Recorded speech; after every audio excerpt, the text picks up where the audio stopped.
ടോവിനോ എങ്ങനെയാണ് ഒരു ഒരു ഫ്രണ്ട് എന്ന് പറഞ്ഞ ഒരാളെ തിരഞ്ഞെടുക്കുന്നത്? കാരണം നമുക്ക് നമ്മുടെ ജീവിതത്തിൽ പണ്ട് വരെ ചൈൽഡ്ഹുഡ് മുതലുള്ള ഫ്രണ്ട്സ് ഉണ്ടാവും, പിന്നെ പുതിയതായിട്ട് നമ്മുടെ കൂടെ കൂടുന്ന പല ആൾക്കാരുണ്ടാവും, പിന്നെ ഒരു സിനിമാ നടൻ എന്നുള്ള രീതിയിൽ നമ്മളുടെ കൂടെ ഫ്രണ്ട്ഷിപ്പ് കൂടാൻ വരുന്ന ഒരു കൂട്ടം ആൾക്കാരുണ്ടാവും. പലരുടെ ഉദ്ദേശം പലതായിരിക്കും, പല ഉദ്ദേശങ്ങളുള്ളവരുണ്ടാവും.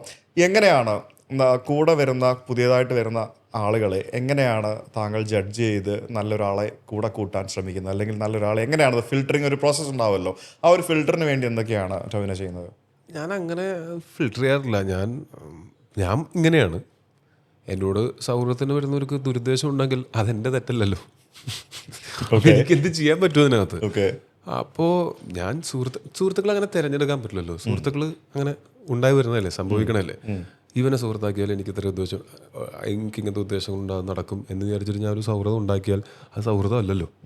അപ്പോൾ എൻ്റെ സൗഹൃദങ്ങളിൽ ഞാൻ എപ്പോഴും വളരെ ഓപ്പണായിട്ടുള്ള സൗഹൃദങ്ങളാണ് എനിക്ക്. അവരത് മുതലെടുക്കാൻ ശ്രമിച്ചു കഴിഞ്ഞാൽ ഞാൻ ചിലപ്പോൾ കട്ട് ഓഫ് ചെയ്ത് കളയും. ഫീൽ ചെയ്യും. എനിക്കത് നമ്മൾ ഇത്രയും വർഷമായില്ലേ ജീവിക്കുന്നു, അപ്പോൾ നമുക്കും അറിയാം. എന്നാൽ വരുന്ന ആൾക്കാർ ഉടനെ തന്നെ അങ്ങനെ ഒരു ജഡ്ജ്മെൻ്റൽ ആയിട്ട്, അങ്ങനെ ഒരു സ്കെപ്റ്റിക്കലായിട്ട് ഇവൻ ഇങ്ങനെ വന്നതാണോ അങ്ങനെ ഞാൻ ചിന്തിക്കാറില്ല. കാര്യം ഞാൻ സിനിമയിൽ വന്നതിന് ശേഷവും എനിക്ക് വളരെ നല്ല സുഹൃത്തുക്കളെ കിട്ടിയിട്ടുണ്ട്.